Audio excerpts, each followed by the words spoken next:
Oh, hello fellow YouTubers. Just getting ready to sew up a Holey sock.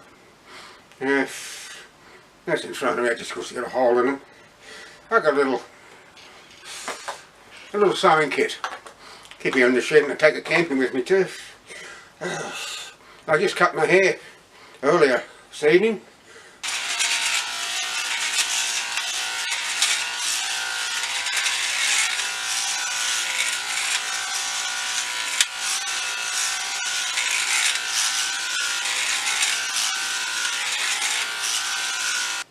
Not a bad job.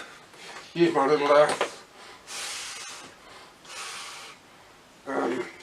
Fidel Sassoon crew cut. Oh, it's around here somewhere.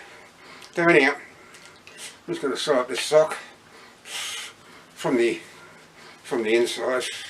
Do you know, the hardest part about sewing is threading the needle. Yeah, there was a time when I had eyes like a hawk, like an eagle, some raptor, and I could thread a needle, no problem at all. But now I've got to get the eye of the needle over some illuminated surface like my laptop screen. Anyhow, it's all done, it's already threaded. Now my mother used to have a little, I don't know what you'd call it, a bobbin, a last little wooden one you slot in there and you spread the sock over it where the hole was. But I haven't got it now. Maybe my sister has. Anyhow, I'll just get this damn thing sewed up. Then I might do a little reading for you. I've written 5 novels. Oh, I've pulled out. Must have put a little knot in it. That'd be right. Forgetful these days. Very forgetful, I can tell you. What was I saying? I think I said you now. You know. Oh, you know. I forgot what I was going to say. My mind, like I said, my mind has definitely gone way north of normal. It's north that way, yes. Yes, I've written five novels, and I've got 2 works in progress. One is called Here Be Demons. I'm actually 85,000 words in it, but I haven't added a word to it for, oh, it must be a year or more. I've just lost my passion for writing. And the other one's called The Bird Bath. It's a supernatural story, as is Here Be Demons, but you probably figured that out by the title, didn't you? Yeah, I was writing really well, got 85,000 words in it, and I just stopped. Never got back to doing it. Anyway, I know this is pretty boring for you to sit and watch an older man sewing up a sock, a Holey sock, but oh well, it passes the time, doesn't it? I mean, I'm sure there are plenty of other videos you could watch on YouTube, but really, we ever see anything like this? I'm only joking, of course. I think I nearly got the damn thing done. Ah, there's another hole over here. See, that's the trouble when you have long toenails. I've got terrible toenails, but I'm not going to go into that. I did upload a video about my toenails some time ago, called The Pedicure from Hell. Anyhow, enough said on that. I've got a mug of tea here too. I'm going to have that before it goes cold. Oh, that should do it. I'll just see if I can get it through the little hole there. There we go. Around. Done.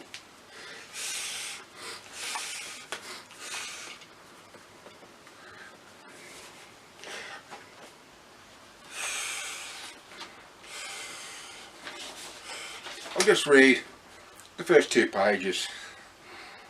Here Be Demons. About 1,000 words. Who was I to say that all that has happened since time immemorial, that is strange, unexplained, and beyond all reason and comprehension, was nothing more than figments of people's imaginations, religious and tribal beliefs, and superstitious hocus-pocus, when I am just a man among a teeming proliferation of men, women and children.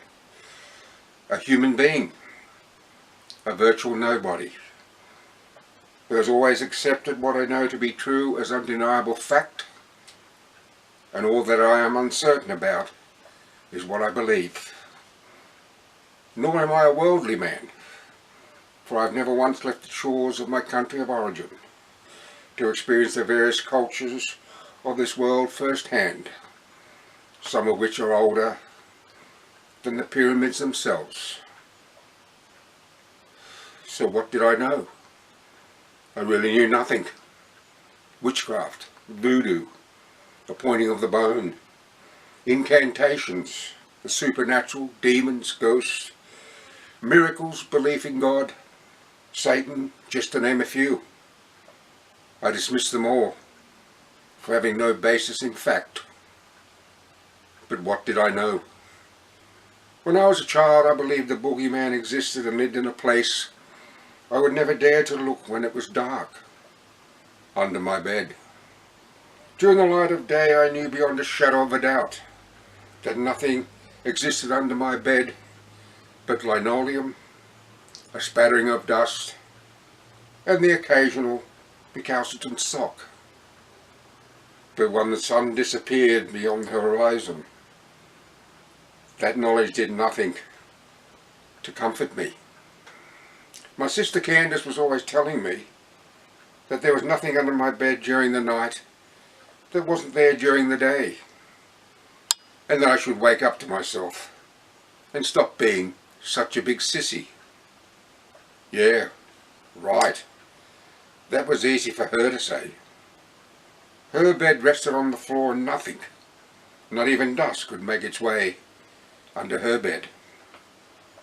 And because she was 5 years older than me, 10 going on 18, or so I heard my mother say to my father, she flatly denied the boogeyman existed. But because I was firm in my belief, I would say she was a liar. You're a liar, Candace. To which she would always fire back, no, I'm not, you moron. The boogeyman doesn't exist. Full stop. Then she would poke out her tongue. Okay then, smarty pants, I would fire right back at her.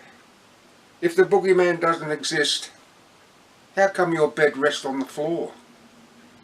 She would place a hand on a hip, hold the other palm up, fingers spread, roll her eyes, sigh, then say, because I'm a girl, and girls, unlike boys, don't need a space under their bed to hide the sort of magazines boys like to look at, and have to toss under the bed when they hear a parent coming, just in case they get caught out. But I only look at comics. You won't when you're older. What sort of magazines? Dirty ones. The ones that have naked women in them. How do you know that? I just know. Just like you know the boogeyman doesn't exist. Yes. But didn't Mum and Dad tell you when you were little that the boogeyman would get you if you didn't watch out? Of course. And weren't you afraid? How could I be afraid of something that doesn't exist? 5 years later I was firm in my belief that the boogeyman didn't exist, and my sister had been right all along. 2 years later I found she was also right about the space under my bed coming in handy when my parents, but mostly my mother, came barging into my room. 13 years later, aged 24, and all that I believed existed, and all that I didn't, is nothing but a paradox, and all that I accepted as undeniable fact is perhaps nothing but that of a delusional mind. For I know the boogeyman does exist, and God, who couldn't possibly exist, does. For who else could send an angel to save me? There are 6 states and 2 territories that make up the vastness of Australia. Yet in all my years, I have visited only 2 of those 6 and 1 of the other.